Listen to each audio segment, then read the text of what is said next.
आमतौर पर कराची के लड़के जो है मतलब होटलों पर बैठे होते हैं या गली के कोने पे बैठे होते हैं। वो वाकया क्या था, क्या टाइम था और किस तरीके से डकैत आए और किस तरीके से आपने पीछे हट के जो है उसको फायर करके जो है जाननुम रसीद किया था? वो वाक़या तकरीबन 4 साढ़े 4 बजे का वाक़या था।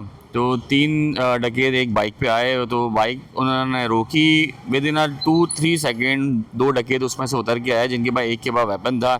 उसने वेपन चैम्बर करके मेरे दोस्त के ऊपर रखा और मेरी तरफ रखा, क्योंकि हम बिल्कुल फ्रंट पे खड़े हुए थे।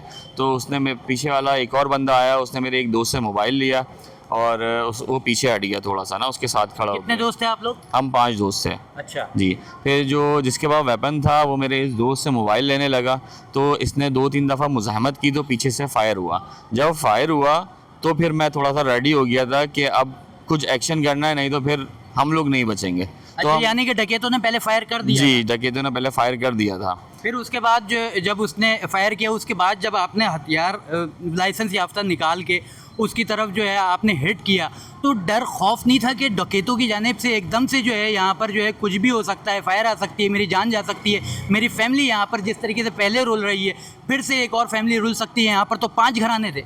देखिए, डर खौफ तो हर किसी को होता है, लेकिन मौत ज़िंदगी अल्लाह के इख्तियार में है, इनके इख्तियार में नहीं है। जब मेरे रब को मेरी ज़िंदगी लेनी होगी तो वो ले लेगा।